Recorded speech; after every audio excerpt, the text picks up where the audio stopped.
తిరుమల చరిత్రలో జరిగిన ఒక అద్భుతమైన సంఘటన ఇది.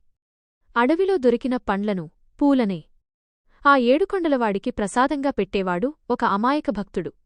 ఒకరోజు స్వామిని దగ్గరగా చూడాలని ఆశతో గుడికి వెళితే, "నువ్వు మా జాతివాడివి కాదు" అంటూ అక్కడివాళ్లు అతన్ని బయటకు గెంటేశారు. ఆ భక్తుడు కొండకింద ఒక చెట్టు దగ్గర కూర్చుని, "స్వామీ, నేను ఇస్తే తీసుకోవా, నేను అంటరానివాడినా?" గుండె పగిలేలా ఏడ్చాడు. సరిగ్గా అప్పుడే పైన గుడిలో స్వామి విగ్రహం ఒక్కసారిగా మాయమైంది. భక్తులు ఆశ్చర్యపోతుండగా మెట్లమీద చిన్నపిల్లాడి అడుగులు వాటంతటవే కిందకు దిగుతూ కనిపించాయి. ఆ అడుగులను వెంబడిస్తూ అందరూ కిందకు వెళ్లి చూస్తే అక్కడ ఆ అమాయక భక్తుడు ఎవరితోనో ఆనందంగా మాట్లాడుతున్నాడు. అంతలోనే అక్కడ ఒక వెలుగు వచ్చి మాయమైంది. అక్కడ చూస్తే స్వామివారి పాదముద్రలు మాత్రమే మిగిలాయి.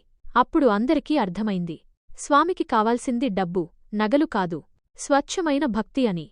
ఈ కథ మీకు నచ్చితే ఓం నమో వెంకటేశాయ అని కామెంట్ చేయండి.